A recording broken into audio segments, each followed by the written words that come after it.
Mr. Saxton, this is Professor DeRoot. I just got off the phone with Wendell Holmes, the Oklahoma historian I interviewed. He said he's been listening back to our episodes, and that first one about the Overholser Mansion mentioned a Victrola that was given to Overholser by George Grayson. Who knows what his relationship exactly was with Overholser. Might have a lead. I'm on my way to class currently, so I can't do it myself, but I wanted to see if you could fit that in. I'm Sam Saxton. I'm Geoff DeRoot. And you're listening to Tales Unveiled, where we explore urban legends.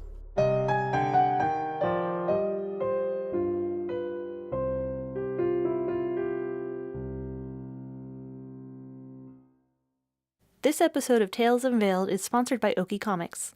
For another unique exploration of Oklahoma stories in comic book form, check out okiecomics.com. That's O-K-I-E comics.com.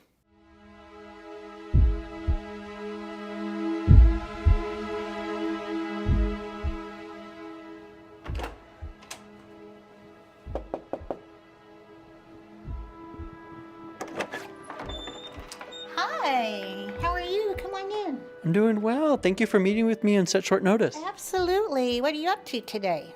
Well, if you remember, when we came by, you mentioned a Victrola that was donated to the folks here by George Grayson. I'd like to go check that out, if that's all right. Oh, of course. Let's go on up.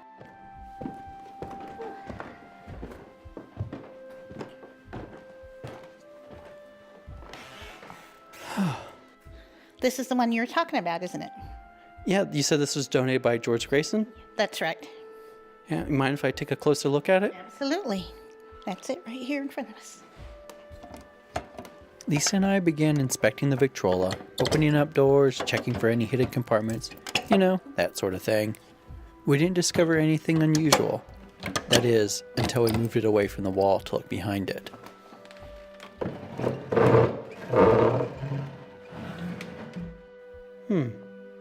What's this Patefacio? Is that like the brand or something? No. The brand is Victor Talking Machine Company, Victrola. I wonder what this is. There's like a crescent moon next to it as well. Have you seen this before? I've never noticed that. Yeah, that is interesting. Well, it's the only thing unusual about this machine that we can seem to find. Yeah, but it clearly says Victrola there on the front, but I was completely unaware of what you've just found. All right, well, thank you for your time. I'll let the professor know.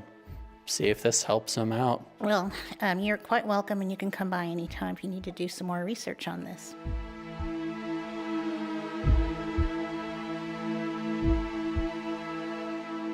I left a voicemail for the professor about what I had found on the Victrola. I didn't hear back from him until the next day, when he excitedly requested to meet up with him at the Scissortail Park, which was currently under construction.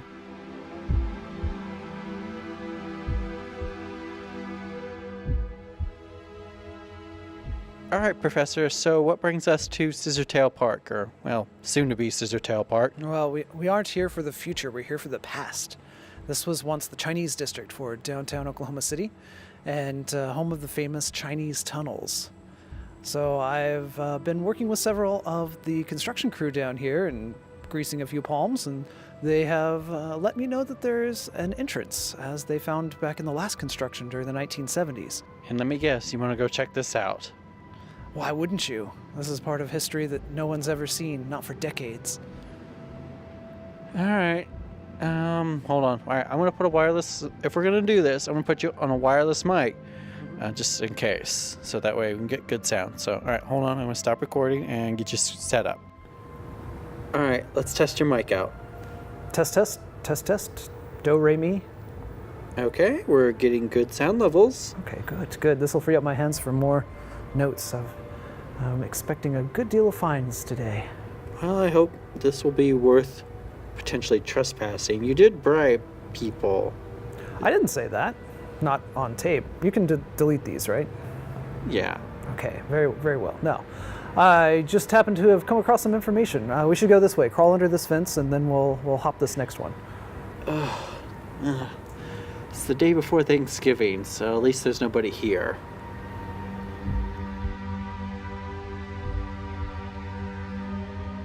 The professor led the way straight to the future site of one of Scissortail's larger ponds. I'm pretty sure he had scouted ahead before my arrival to find the underground entrance that looked like it had been accidentally dug up. We had to duck under some boards that were covering the way. The professor turned on his flashlight while I turned on the flashlight on my iPhone, and then we walked down the tunnel.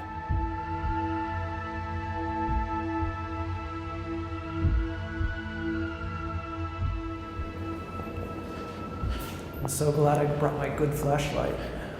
Well, I wasn't expecting to investigate some tunnel on a whim today. Well, at least, my iPhone has a flashlight, so that works. It's pretty dark down here. I'm impressed that it's here at all. Can you imagine building all this with just hand tools? And molding up the concrete? That's crazy. So, Professor, been wanting to ask you, can you tell me about Anastasia Wheeler? What about her? Well, when I was interviewing the localites, they told me that she was your fiance and that she was murdered in a robbery, apparently. Yes, that's true. That was a long time ago. My condolences. Thank you, I appreciate that. It's not the easiest to lose someone, especially someone like her. Did you guys ever... I spoke to Detective West about it, kind of following up. Detective West, you may as well have wasted your time. Kind of felt like that a little bit, to be honest. He said they still, don't really have any leads or anything on what happened. Yeah, there's too much. She was amazing. You never knew what she was going to get up to next. She had so many contacts throughout the world. She had such a fantastic collection. It was hard to part with anything, but once the buyers came calling, you had to make your living. So do you still live in that apartment? Oh yeah, somebody's got to curate what is left. Did you ever find out what was taken or anything? Anything turn up? She had very rigorous notes, but her files were rated too. I never kept track of everything that was in there myself, but I don't know. Well, thanks for sharing. Yeah, it's been difficult to work through. The worst part is just not being able to say goodbye. I've made attempts, I've made some progress. The woman we spoke with in the Paramount, you spoke with her too. Yeah, I remember her. Yeah, she was very beneficial, but there's just so much more that she's out there, but how do you get in touch? Yeah, just one of life's mysteries, I guess. I suppose. Well, let's focus on the mystery at hand. Let's go deeper into these tunnels, see what we can find. Yes, I agree with you on that. Let's carry on.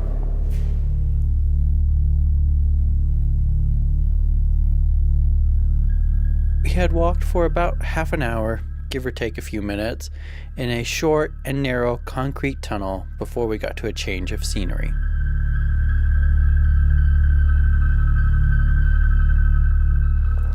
Oh, are we getting to something bigger? Is this... Yeah, the tunnels are opening up. Yeah. Alright, step through. Watch for the puddles. Oh, okay. Yeah, it's a little damp down here. Okay, well, this is quite a bit bigger. This looks like a home, actually. It's enormous to imagine this is underground. I wonder where we are by this point. Yeah, we've been walking pretty far. Judging where we're at, we have to be... Gosh, maybe we're pretty far downtown. I'm surprised we even got as far as we have. There's wallpaper. It's old wallpaper. There's windows. Let me look in this window. That's just windows into other rooms. That's so weird for being underground. It's an entire complex, room after room. Oh. after this. And we've got a lighting system still left behind. I'm sure the wires are all corroded out, but you can see the hanging bulbs. We've got lanterns. Oh. Looks like the kerosene's dried up. Looks like there's some pots and pans collecting some water and such. It is collecting water. Why would something that's been abandoned for 60 years still be collecting water? That's me. Oh, here, hold on. I'm gonna pull up my camera. Let me switch over. To keep our non-explicit rating, I edited out what I said when I dropped my phone into the bucket of water. The incident had reminded me of an interview with horror author L.R. Stein, the guy behind the Goosebump books, in which he said nowadays in his books he would have to spend time getting rid of the characters' cell phones. Little did I know how relevant this random thought would turn out to be.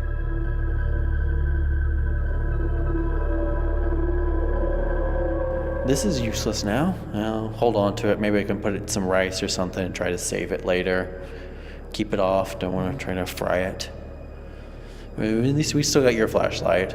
Yes. It's got plenty of battery. We'll be fine. I hope so. Alright, well. Ooh, look at... See that door over there? Mm-hmm. Yeah, I'm looking at the layout. That one doesn't seem to go anywhere. Oh. Let's find out. Yeah. Right. This seems to go even deeper. There's stairs here. Yeah. Oh, sorry. All right. Didn't mean to bump you there.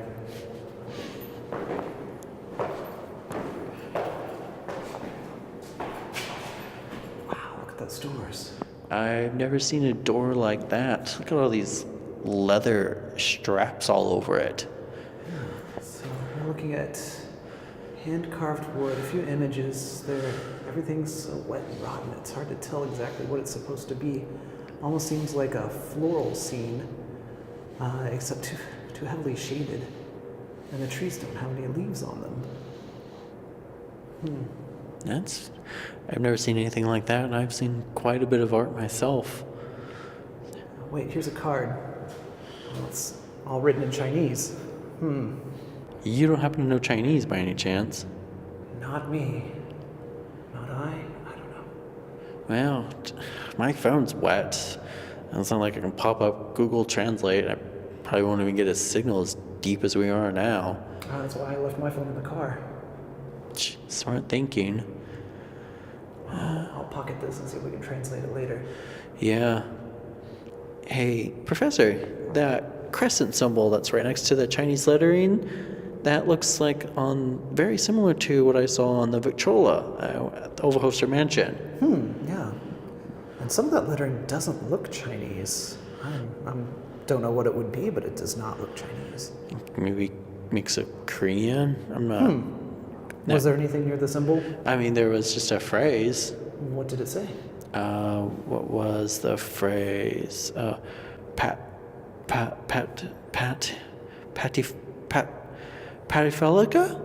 Oh, no, I'm getting tongue-tied. I can't remember. I think it was like a Latin or something. Oh, I know Latin. Yeah, I can spell it out for you. It was Patefacio.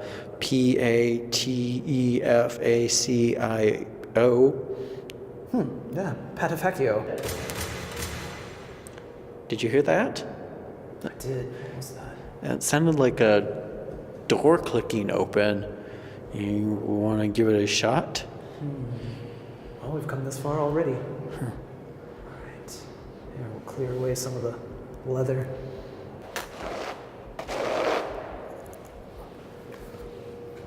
Okay. All right, well, after you, Professor. Let's see what we can find. Tally-ho then. All right, so we enter.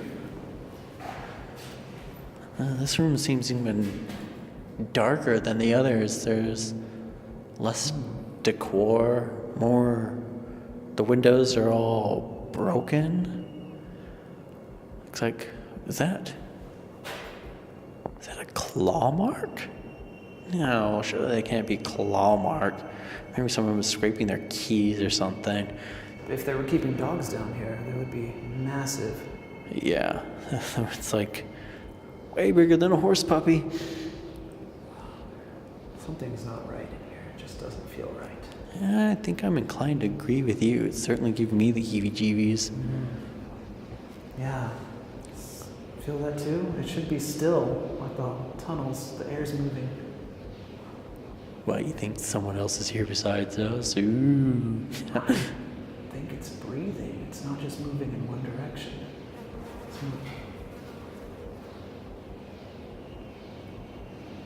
Yeah, what is that sound? It sounds kind of industrial a little bit down here, but not. Wait, what was that? Professor, where are you? My flashlights. My flashlight. I thought you had plenty of batteries. I did? Something... If I turn it on quickly, we can... Off and on it seems to work, but the light just drains away. That is not... What was that? Something's here with us. Okay, let's stay very, very, very still. It's looking right at us. Maybe it'll go away. No, it's coming right towards us!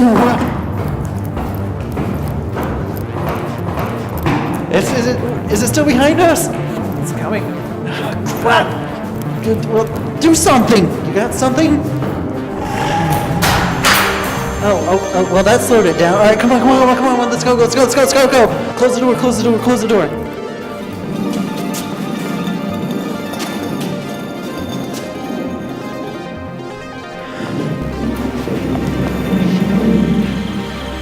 Okay.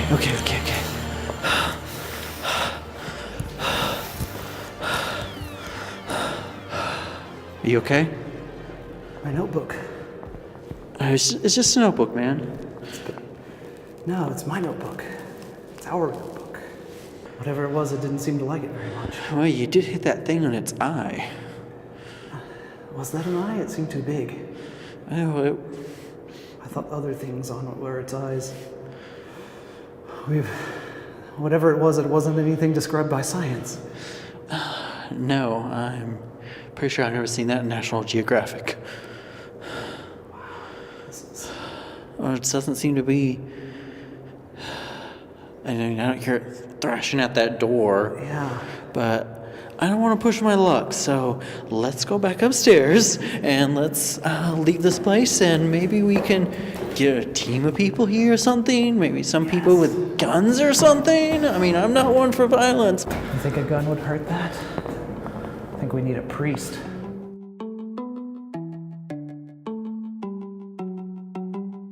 We made it back to the surface without any incident and without any issue from the professor's flashlight. During the chilly walk, I had time to calm down and rationalize what we saw.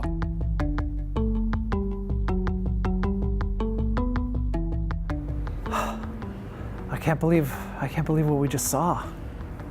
I'm not entirely sure what we did see. No one's sure. That is something you wouldn't see outside of ancient manuscripts. I mean, ancient manuscripts? I mean, you're talking like that thing was probably some sort of demon or something. That's one word for it. Something from the other side. I don't know. I mean, there's a lot of things that could have been. I mean, it was dark. What could it possibly have been? You know, I've been thinking about that, and this whole thing feels fishy, like some sort of Scooby-Doo episode. I bet it was just someone in a costume, just trying to scare us away, probably from a drug lab or marijuana farm. This is ridiculous. What is wrong with you? How can we have gone through all of this and seen what we've seen? And, I mean, even since we saw Mrs. Overholser herself. Okay, I'm pretty sure that was a cosplayer, and Lisa was just pulling our chain. This is unbelievable. Look, let's take a step back. Let's be logical about this. All right? How about we go get another opinion? Maybe we can go find somebody, and we can go check out those tunnels with somebody else. Okay, that is very reasonable. Obviously, they will see what we've seen, and the truth will finally be known. Okay, all right.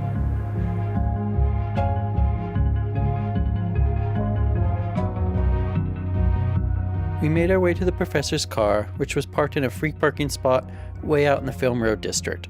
Once there, he retrieved his cell phone he had left inside his car and called the police. I told the professor to mention that we believe we may have found a meth lab because they would be more likely to send someone out to investigate, which the professor, reluctantly, agreed with me. A short while later, we were escorted back to the entrance by a police officer, who wished not to be recorded or named. When we returned to the entrance with the officer, it was gone. Completely gone. The dirt had been boomed around to hide any trace of a tunnel. The officer was obviously annoyed with us and accused us of pranking him. It didn't help our case that I did have audio equipment with me. It took some convincing to stay out of trouble.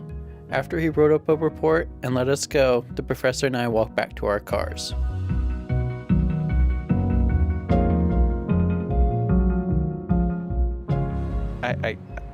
I can't believe. I mean, we were just here not more than a few hours ago, and it's gone. Like, it's just gone. Someone's behind this. Something's going on. Something we don't know. Well, if somebody is behind this, they're pretty crafty, because when we came here, it was just the two of us. I didn't see anybody. There was no one around here when we came in here. I guess we'll never really know what was down there. We know what was down there. We saw it ourselves. We know what the truth is. But what was that? That will require more research.